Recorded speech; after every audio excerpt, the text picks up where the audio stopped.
Hi guys, welcome back. Nick Tuitasi with another story. So this story goes back to when I was in the New Zealand Police. It was at a time where a lot of my work was actually just getting out and spreading the good news about youth initiatives and youth projects. And so I was speaking all over the place. And there was one particular meeting that I went to was the Onehunga Rotary Club. And that particular evening, a young cop, a young Christian cop, wanted to come along and have a look at what I was doing, because whether you like it or not, when you're in the Lord's work, you get a bit of a reputation. And this particular cop wanted to come and see, what was so special about Nick Tuitasi. So that night we get in a police car. We're in police uniform, but we're not working the shift. We're actually just going to do a talk and then we're heading back home.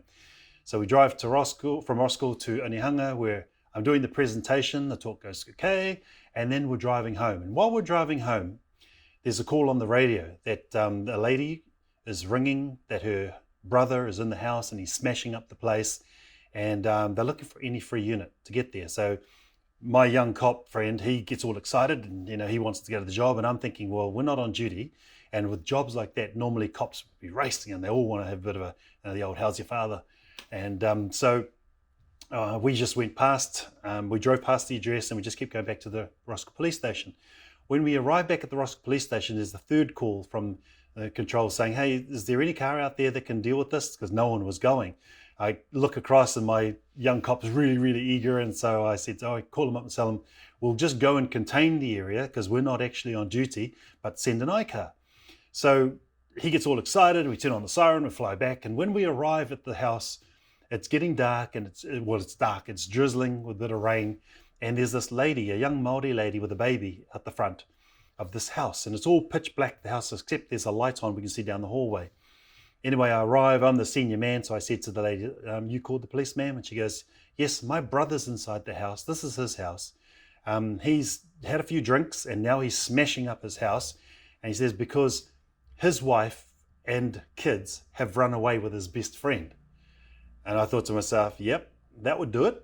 So I said to her, right, you stay here, ma'am, and we're just going to go and try and talk with him. So because I'd just come from a talk, when I go to talks, I don't wear all my appointments. I don't wear batons and radios and handcuffs and everything else, because it actually makes me look fatter than I really am. So I just leave them all off. And so this evening, I've got nothing. And I walk up the stairs, I look down the hallway. It's all pitch black except the light in the kitchen right down the far end. I can see the silhouette of broken furniture in the hallway, broken glass, and my offside is walking behind me. So as I walk down the hallway, which is pitch black, I see lights at the end of the hallway. I start knocking on the wall saying, bro, it's the police. This figure comes from behind the wall at the end of the hallway, and this guy is man mountain. Even if my partner got on my shoulders, he'd still be bigger than us both. He is massive.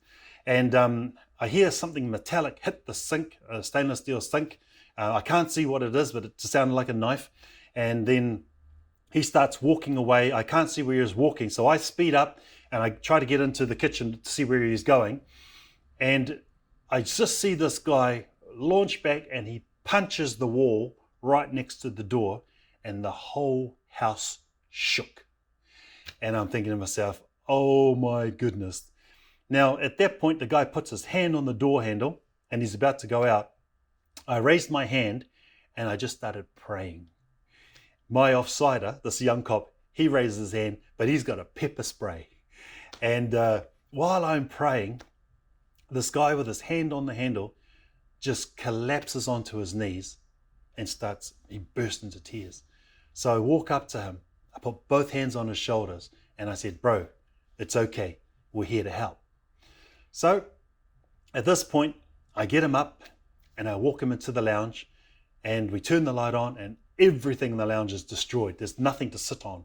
We try to find something to sit on, and I just said to him, listen, your sister outside told me what had happened, and I totally get it. And I understand that you're really, really upset. And I said, but I want to tell you something. I said, God, he worked this evening to bring 2 Christian cops to this house to tell you that you can't live your life, you can't do your life alone. And that as hard as you're finding things right now, He's got a way forward for you. Anyway, long story short, as I'm sharing this stuff with you, I get to the point where I said, would you like to accept Jesus Christ as your personal Lord and Savior? And he said, yes, sir, he would. So I led him through the sinner's prayer, the prayer that I was led through when I was, becoming a Christian. Sorry, Lord, for, trying to do it my own way. Come into my heart, be my Lord and Savior. I believe in Jesus. I said that to him. At the same time, I said to my offsider, go to the police car, call up and said, don't send any more cars because, we've got this in hand. Because I can guarantee you they still would have been trying to find cars to come to this address.